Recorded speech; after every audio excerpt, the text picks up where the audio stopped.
Homemade blender panettone that is both delicious and economical is an excellent way to enjoy this classic holiday treat with less effort. This no-knead recipe simplifies the traditional process, making it more accessible for everyone. Let's delve into the details of this delightful recipe.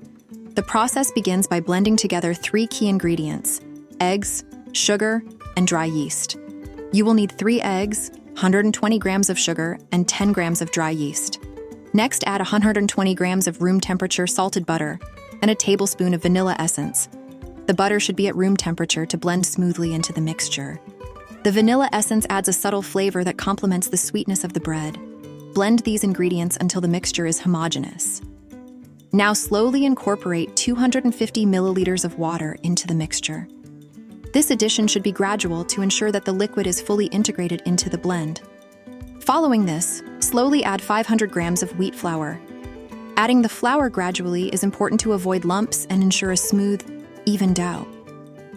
This step is vital for achieving the perfect texture in the panettone.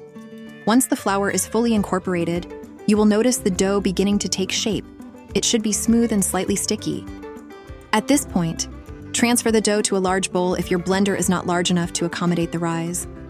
Cover the dough with a clean kitchen towel and allow it to rest in a warm place. The dough needs to rest until it doubles in size.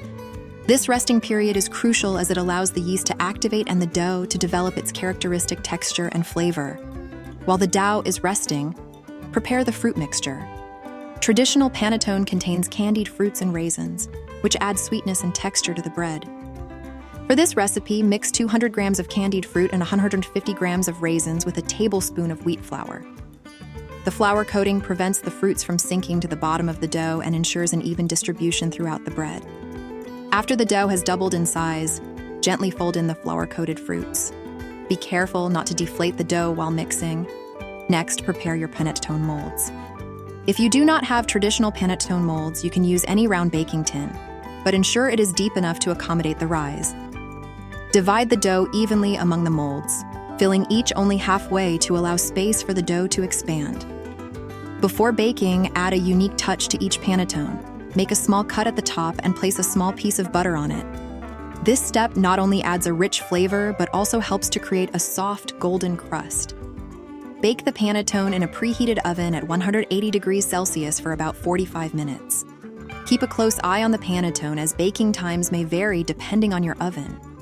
The panettone is done when it is a deep golden brown and sounds hollow when tapped. Once baked, remove the panettone from the oven and allow it to cool before slicing. This homemade panettone is a delight to the senses, with a rich, buttery flavor, soft, airy texture, and the sweet burst of candied fruits and raisins.